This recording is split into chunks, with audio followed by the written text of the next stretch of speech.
Several years ago, when we were in Hawaii, I picked up a series of little books about the history of Christianity in Hawaii. I don't know if any of you have ever seen this little book or if you've read anything about the history of Christianity in the Hawaiian Islands. But this little book is about a Hawaiian man by the name of, I'm going to try to say it the Hawaiian way, Obo'okaya. Obo'okaya. Henry Obo'okaya. Henry was born, Henry is obviously his American name. His Hawaiian name is Obo'okaya. He was born to a royal family in Hawaii in the early 1800s. And in these days, Hawaii was its own kingdom and was still living by the kingdom principles and the rules and the laws of old Hawaii.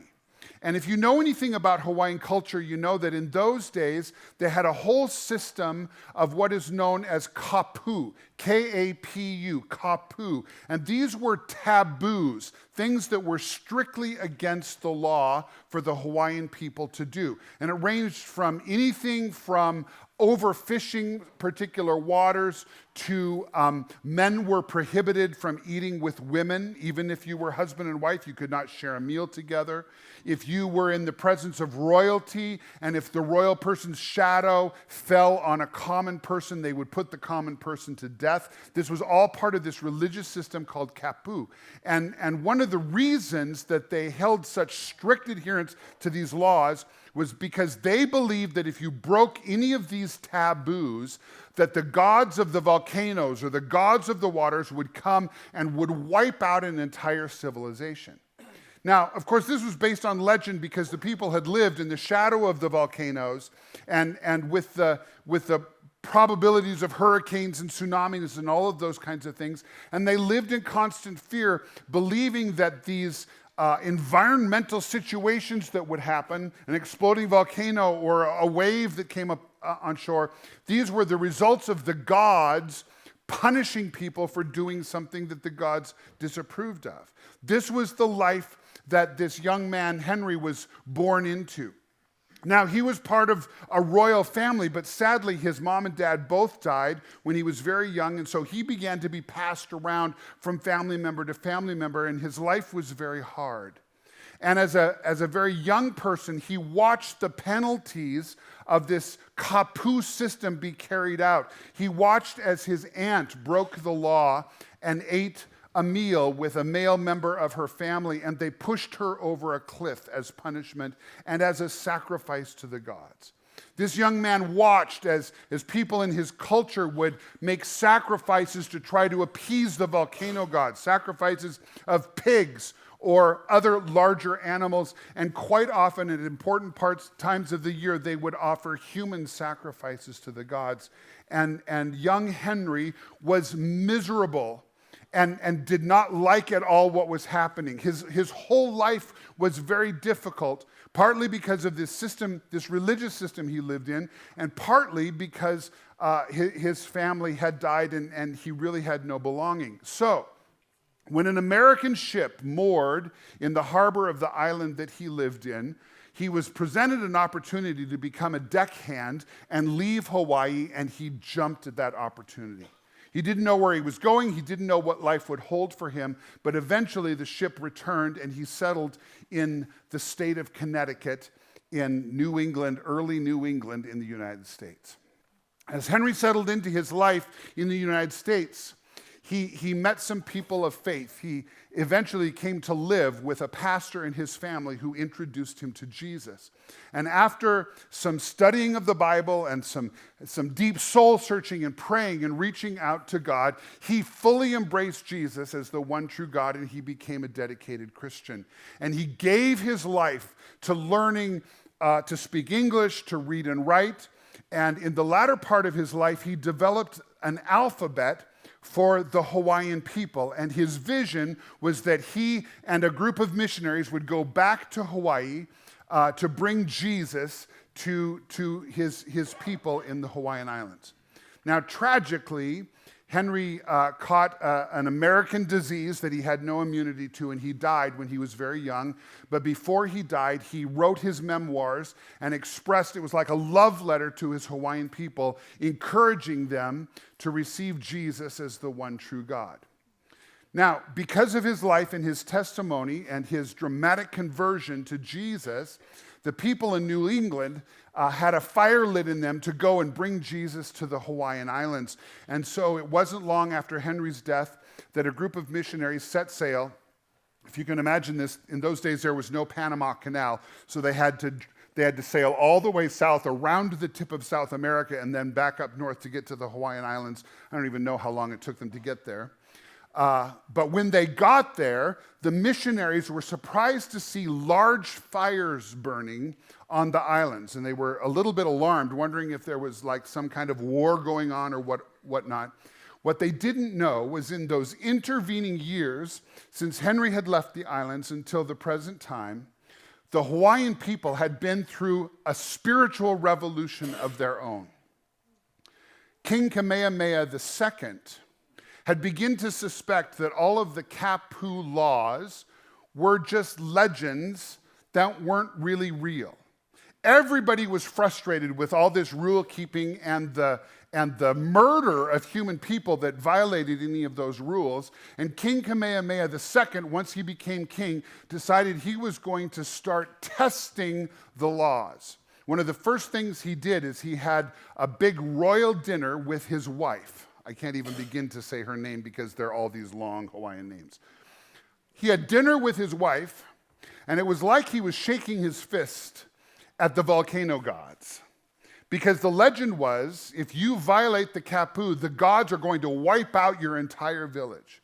He had dinner with his wife, and guess what happened? Nothing. He kept pushing the envelope. He kept testing to see if the Kapus were real, if this punishment and this cleansing would come from the gods, and it turns out that nothing ever happened. And so in time, King Kamehameha II decreed that all of the temples and all of the idols in the islands of Hawaii would be destroyed. And when the missionaries from Connecticut arrived in the Hawaiian Islands, what they witnessed was the burning of the temples and big stacks of wooden idols in the Hawaiian Islands. The people of Hawaii had completely abandoned their traditional religion. And then the missionaries arrived. They brought Henry Obo'okaya's book to the people, this love letter to his people, and they began to share Jesus with the Hawaiian people, and the people began to embrace Jesus and worship Jesus and receive the God of the Bible. They began to learn and read the Bible in their own language. And here's what's amazing to me that is recorded in history. By the time this great awakening came to its climax, 96% of the Hawaiian people had become Christians. 96%. The Kingdom of Hawaii in those days was statistically the most Christian nation of anywhere in the world. And if you travel to Hawaii, these days you will, in some parts of the islands, you will find remains of these ancient temples, but there's no idols, there's no standing temples anywhere. They were all eradicated in the early 1800s because the people came to faith in Jesus. It's an amazing thing. Here's what I want you to know about this story this morning. Historically, when legends and myths and fantasies and lies collide with truth, a great awakening can be launched. It happened in Hawaii when these people believed these legends and the myths that they had grown up with generationally, and they confronted these legends with truths, and it led to this great awakening in the Hawaiian Islands. My question for you today is, could it happen to us today? Could it happen for us today that in our lifetime we could see a great awakening even here in our own land? Now, last week was the first Sunday of the new year, and next week we're launching a brand new message series. It's going to be called Gate Check. I'm really excited about this message series. This has grown out of a message that Kelly had prepared for us last fall that we recognized was more than just a one Sunday message. It was going to be a series. And the idea of this message series that we're moving towards next week is that in the last couple of years, as a people, as a culture, we have closed some gates in our lives that need to be reopened. And at the same time, we've reopened some gates that need to be closed. And we're asking the Lord in these next 6 weeks, what gates of our lives need to be opened, which ones need to be closed. And we're going to be in the book of Nehemiah and studying the gates around the city. It's going to be an awesome message series. That starts next week. But today, as kind of the first Sunday or the second Sunday of 2023, I wanted to share with you what I was feeling was a word for this year. And for the last several weeks, lots of us have been praying and asking the Lord, what are you saying to us for this year? How many of you do that at the beginning of the year? You just ask the Lord for a word for the year. And I've heard a number of things. Last week after my message, which was the end of the last series, one person said they heard me use the word alignment. And this person said, I feel like that's my word for this year. I want to align my life with the priorities of the Father. That's a good word. My wife, Chris, has been hearing the word restoration, and she's shared that with a bunch of you. She's just feeling like what the Lord is going to be doing in this next year is a restoring in some things that we have lost and that the enemy has taken from us. Kelly, you've been sharing the word harvest. And that's a word that has really deeply resonated with me.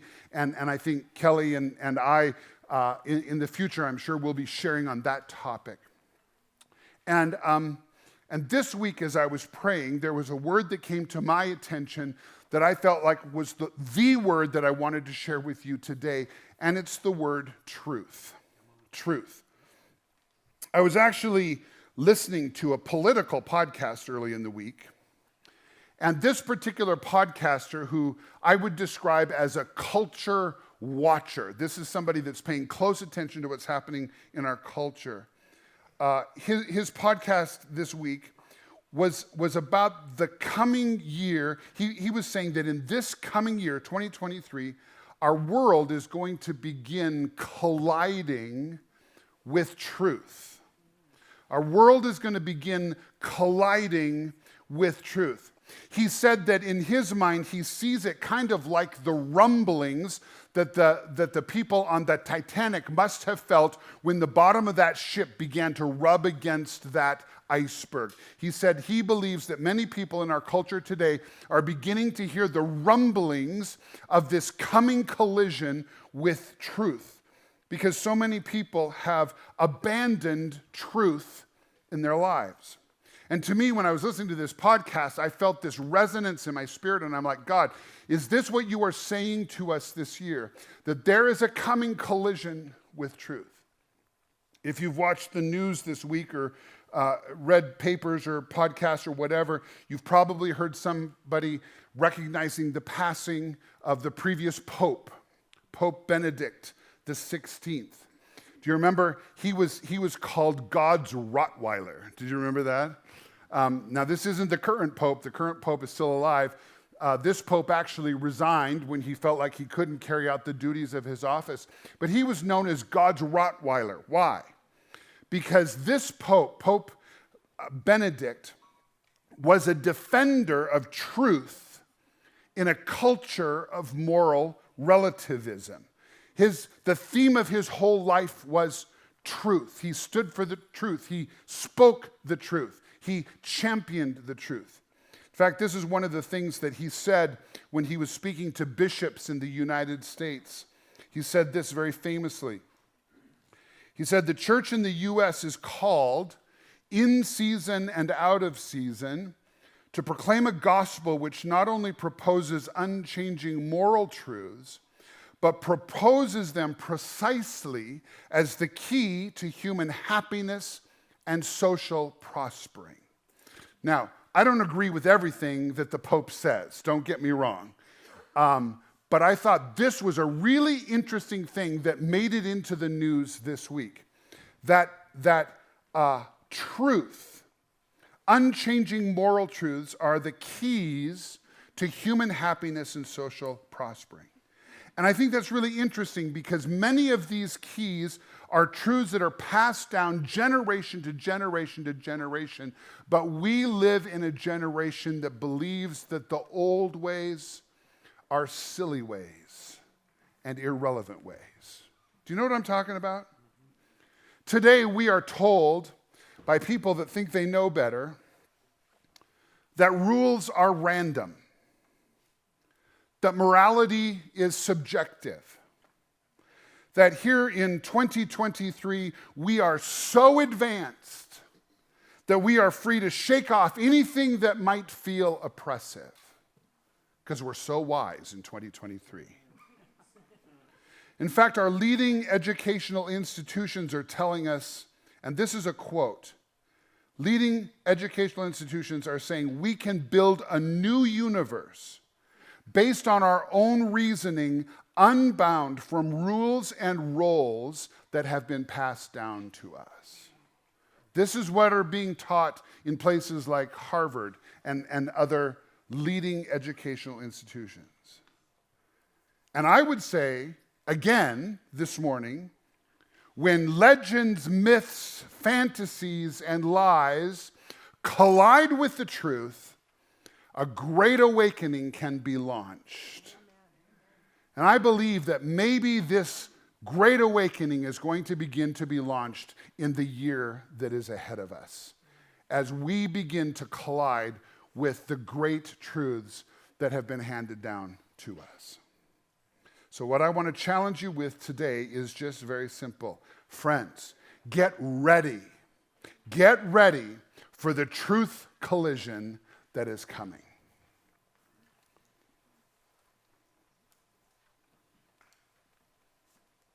If you have your notes this morning, I want to start by sharing with you why truth matters. I want to give you 3 reasons. There's lots of reasons why truth matters, but I want to share 3 with you today. And then I'm going to share with you how we can be ready. If a collision is really on its way, how do we be ready for that collision? And then we're going to end this morning with sharing in communion. So I got a lot to do in a short amount of time. You ready? Here we go. Here's reason number 1 why truth matters. Number 1, truth matters because truth brings you to God. Truth brings you to God. Here's what Jesus said. He was talking to one of his disciples who now we call Doubting Thomas. Do you know why they called him Doubting Thomas? Because he doubted. And so here's what Jesus said. Duh. Jesus said, I am the way, I am the truth, and I am the life, and no one comes to the Father except through me. Now, this is a really interesting saying of Jesus. We use it a lot of times to talk about how you get to heaven. How do you get to heaven? You get to heaven through Jesus, because Jesus is the way, the truth, and the life. But interesting, if you look at this carefully, does Jesus say this is how you come to heaven? What's he say? You come to the Father through the way, the truth, and the life, who is Jesus. And it turns out, if you think about this carefully, Jesus does more than just make sure that we get to heaven when we die. Jesus brings us to the Father. In fact, listen, the Father is the destination. The Father is the destination. I am the way, I am the truth, I am the life. But for a lot of people, this sounds so old-fashioned. After all, in these days, we are encouraged to speak our own truth. Have you heard people say that? Why don't you speak your truth? I will speak my truth. And if my truth and your truth don't really align, it's no big deal, because after all, we don't really know what's really true. And we hear this a lot in our culture. In fact, I was watching some coverage of some trial. I don't even remember what it was. And the lawyer asked his client on the stand, why don't you tell us your truth? And I thought, that is such a strange thing to say in a court of law. Don't we need to hear the truth? But this is the world we live in where there is no objective truth. Jesus made it clear that there is objective truth, that he is the embodiment of an objective truth, and that truth brings you to the Father. Now think about this. If truth brings you to God, denying the truth brings you to chaos. Denying the truth will bring you to chaos. And we are seeing chaos eat our culture. If you're paying attention, you know what's been happening. And it's been happening for a long time. I mean, listen, guys, if you're my age or older, we can't blame it all on the millennials. Because it was our generation that said, if it feels good, do it. Remember that? How's that been going for us? Fatherlessness is at an all-time high. And we are watching the consequences of fatherlessness in our culture literally eat our culture as kids are growing up and they don't have men in their lives. Young people in our culture today are surgically altering their bodies because they're experiencing gender dysphoria. And what we're seeing increasingly in our culture is people rising up and saying, I regret doing this. It hasn't made my life better. In fact, it's made my life worse. These kinds of things are eating our culture. I don't have to tell you, the divorce rate is sky high. And it's the same among people who say they're Christians as it is people who are non-Christians. There's something really, really wrong, and a lot of it has to do with the fact that we have decided that there is no truth that we need to align our lives with. And it's causing this irreparable decay. I was watching a video as I was scrolling through my social media feed the other day of a dog, and its owner put an apple on the floor. My dog loves apples. In fact, my dog, we have an apple tree in the backyard. If he can reach them, he will pick the apples off the tree. He loves apples. And in this video, this owner put an apple on the floor in front of their little dachshund and said, do not touch that apple. And the dachshund looked up at their owner and just wagged its tail and just looked at the apple and looked at the owner and just sat there. And then the owner walked out of the room. On his way out, he said, don't eat the apple. And as soon as he was gone, the dog sat there for about 2 seconds. And then what did the dog do? Ate the apple. Now listen, we have better brains than a dachshund.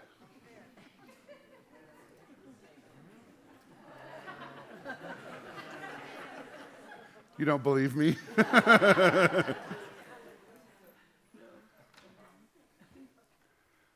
But in so many ways, we have decided that we are so much stronger than our God who created all of this. We're so much wiser. We're so much more advanced than the generations that have gone ahead of us that we've just decided we can shake off anything we don't like and we're going to eat the apple, whether anybody's watching or not. And I want to tell you, listen, we better get ready for the truth collision because I believe it's coming. And there's going to be a shifting, there's going to be a change. The first reason truth matters is because truth brings you to God. Here's number 2. This is good news. Second reason truth matters is because truth brings you freedom. Amen. Truth brings you freedom. Here's another thing Jesus said in John chapter 8. Jesus said, if you continue in my word, then you are truly my disciples, and you will know the truth, and the truth will set you free. Truth brings you freedom. But so many of us believe that that's not necessarily accurate. Some of us believe that if there's absolute truth and if there's something I need to align myself to, it takes my freedom away. So what does this mean? Well, in this passage, John chapter 8, Jesus was speaking to a group of Jews who had been in bondage to their traditional religion. These Jewish people believed that their traditions were the most important things. And what Jesus was pointing out was that they had actually become slaves to the lies of tradition. It wasn't rooted in truth, it was just rooted in tradition. And here's what you and I need to know. If we reject truth, we become slaves to a lie. And lies enslave us. We find ourselves obeying a master that we really, really didn't want to obey. Freedom doesn't mean that you unhinge yourself from reality or that you unshackle yourself from the wisdom that has been passed down to us generationally. Quoting Pope Benedict again, he said, freedom is not an opting out, freedom is an opting in. When you opt into truth, what you find is that you're really free. What are you free to do? Or what are you free? Well, you're free to understand who God created you to be. You're free to be yourself as God created you to be. You can't really know yourself or be yourself unless you receive the truth from Jesus of what that means. So I want to ask us a question today. Who does God say that you are? There's a lot of voices in the world today telling us who we are. But who does God say that you are? I was just praying about this morning. I was sitting in my prayer chair. And I said, God, who do you say that I am? And I don't think he was speaking just to me. I think he was speaking to you as well. You know the first thing I heard Father say? I heard him say, you are loved by your Father. You are loved by your Father. And so what that does, that truth frees me from the slavery of self-loathing. Anybody in the room struggle with self-loathing? You need to know that your Father loves you. And that self-loathing is a lie that has enslaved you. The truth sets you free. God, who do you say that I am? Next thing that I heard God say to me is that he makes me right, or he makes me forgiven. And what that does is that frees me from the lie that tells me that I am disconnected from God and I can't really connect to him. If I'm right, if Jesus has forgiven me, what that means is I can be freely connected to the God that my soul craves. Somebody here needs to hear this. You've been weighed down by guilt and shame, and the truth says Jesus has made you right in God's eyes. Nothing you've done, nothing you've earned. It's just the work of Jesus. He's made you right, and you are free to connect to him because he's good. And he's given you this amazing gift. God, who do you say that I am? The next thing I heard him say, this one's cool. I heard him say, my son, you are righteous. You are righteous. Jesus has made you righteous. What does that truth do? That truth sets me free from the lie that I am bound to do bad things, that I can't stop doing the things that I hate. Anybody else in that boat? Do you ever do things that you swore you would never do again? Am I the only one? Okay. Come on. If Jesus says you are righteous, it means you can live in the freedom to do the things that you really want to do instead of all of that crap you've been doing your whole life. He sets you free to be who he created you to be. Now, we could probably just sit in his presence and listen. Maybe this afternoon, some of you, if this is revolutionary to you, that the truth sets you free, you might just need to sit in the presence of your Father today and say, God, who do you say that I am? Set me free. God, set me free from the lies that have kept me in bondage all these years. because the truth will set you free to be who you really are. Is this resonating with anybody? Absolutely.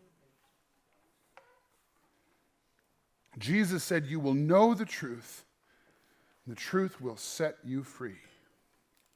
And this is going to be a part of what I'm saying is to get ready for the truth collision. There's a freedom that's coming when we collide with the truth. Now, here's the third reason I think truth is so important. Truth brings you happiness.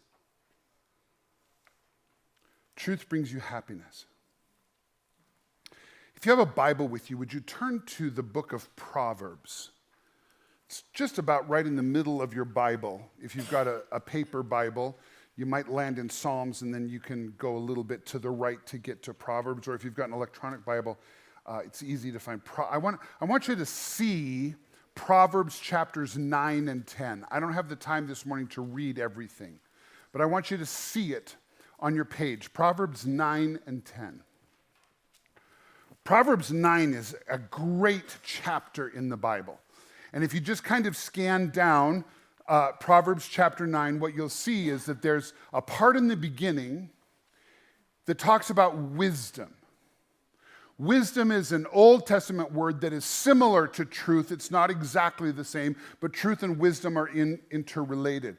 Wisdom actually means when you live your life according to the truth. It's talking more about behavior than it is belief. And at the beginning of Proverbs chapter 9, this writer personifies wisdom like a lady. He says, wisdom is this lady who has built herself a house with 7 pillars. In other words, this is a big house. It's a solid house. It's built on a solid foundation. And this lady wisdom is inviting all of us to come in and eat and drink of her wisdom.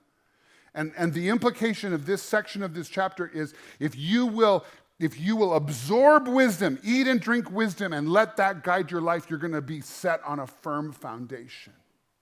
Then the last half of the chapter, if you scan down, the author does the same thing. There's another lady, but her name is Folly or Foolishness. And this lady is also inviting all of us to come into her home.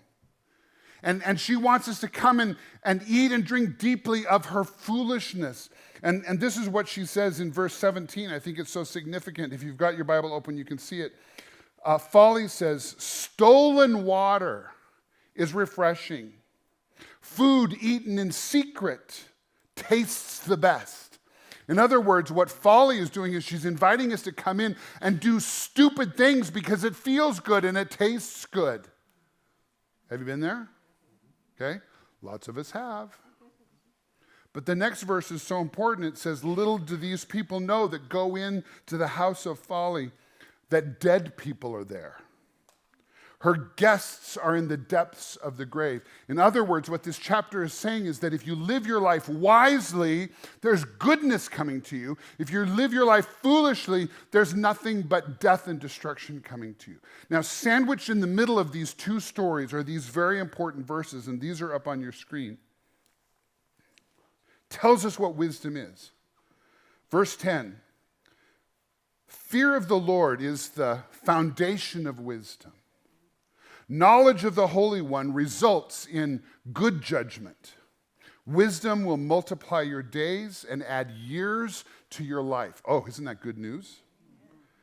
If you become wise, you will be the one to benefit. If you scorn wisdom, you will be the one to suffer. And this is why I say truth brings you happiness. Another way to say it is if you live wisely, your life is going to be good. I came across an opinion piece this week in the Wall Street Journal. It was a piece written by a psychologist. His name is Jonathan Haidt. And this particular psychologist has been studying Generation Z people, okay? Lots of people have been talking about millennials, and now it's Generation Z's turn. Generation Z is defined as people who were born between 1997 and 2012. And so the oldest people in this generation, if I'm doing the math right, about 27 26, about that, 25, okay? So 25 and younger are Generation Z. Here's what this psychologist says. He says, when you look at Americans born after 1995, what you find is that they have extraordinarily high rates of anxiety, depression, self-harm, suicide, and fragility. There has never been a generation this depressed, this anxious, and this fragile. Horrifying, right? I see some of you shaking your heads. This psychologist, as he's been studying, traces this back to about 2013 when depression rates among young people began to spike. What happened in 2013? That's the year that Facebook acquired Instagram, and that particular social media platform took off among young people. That's also about the time, a little bit before, that Apple developed its front-facing camera, and the selfie generation was born. And what happened is scores of young people who were just in their middle teens at this point, they were living their lives on Instagram, taking selfies and comparing themselves to other people. This psychologist says that it's girls more than boys who are drawn to these visual platforms like Instagram and TikTok. And he says these platforms are about display and performance. You post your perfect life, and then you flip through the photos of other girls who have a more perfect life, and then you get depressed because you can't compete. He calls this phenomenon compare and despair. And then he says it seems social because you're communicating with people, but it's not social, it's performative. You don't actually get social relationships. You get weak, fake social links. Fascinating. And listen, social media is driving the philosophy that feelings are more important than truth. This is one of the things that is transforming our culture. This idea that how I feel inside defines everything for me, and what it's resulting is depression and suicidality. Because we've become convinced that how I feel is all that matters. When Jesus says the truth will lead you to happiness, will set you free. If you've got your Bibles open, flip over to Proverbs chapter 10. Let me just read some of the verses from Proverbs chapter 10. Verse 1 says, "A wise child brings joy to a father, and a foolish child brings grief to a mother." Verse 5, "A wise youth harvests in the summer, but one who sleeps during harvest is a disgrace." Verse 8, "The wise are glad to be instructed, but babbling fools fall flat on their faces." Verse 17, "People who accept discipline are on the pathway to life, but those who ignore correction will go astray." Verse 25, "When the storms of life come, the wicked are whirled away, but the godly have a lasting foundation." Wisdom blesses your family. Wisdom blesses your bank account. Wisdom blesses your friends and colleagues. Wisdom blesses your whole life. And this is why I say truth brings you happiness. It was interesting this morning when we were getting ready to come to church, I flipped on the CBS Sunday morning show. Do any of you watch the CBS Sunday morning show? Their lead topic this morning was a psychologist who has made his life studying happiness. And so I'm just glued to the TV this morning. What's this guy have to say about happiness? One of the things that he said was there's two kinds of happiness. He said there's momentary happiness that is fleeting, okay? I'm happy today because I love standing in front of you teaching God's word. Makes me happy. But this afternoon, if I get in a big fight with my wife, I'm not going to be happy, okay? That's momentary happiness. But he said there's a different kind of happiness. There's an abiding, deep, deep happiness that overarches your whole life, in which you have this settledness and say, my life is good. There is an overwhelming goodness about my life. There's actually a Bible word for that. Do you know what that is? It's the word blessed. Joy is another good word. And so actually, if I were taking notes like you are, I'd cross out happiness and put in blessed instead. Because truth brings you blessing. Kelly said truth brings you joy. Joy is different than happiness because joy pervades your life. It's not based on your circumstances, your externals. It's based on living in the presence of God, living in truth, and letting Him fill your life with a joy that doesn't even make sense. Because it comes because you're connected to the Father. Amen. Truth brings you blessing. Brings you joy. It's good, isn't it? Listen, get ready. Get ready for the truth collision. Let me wrap up with this, and then we're going to share in communion. If those of you that are serving, you want to get ready, that'd be great.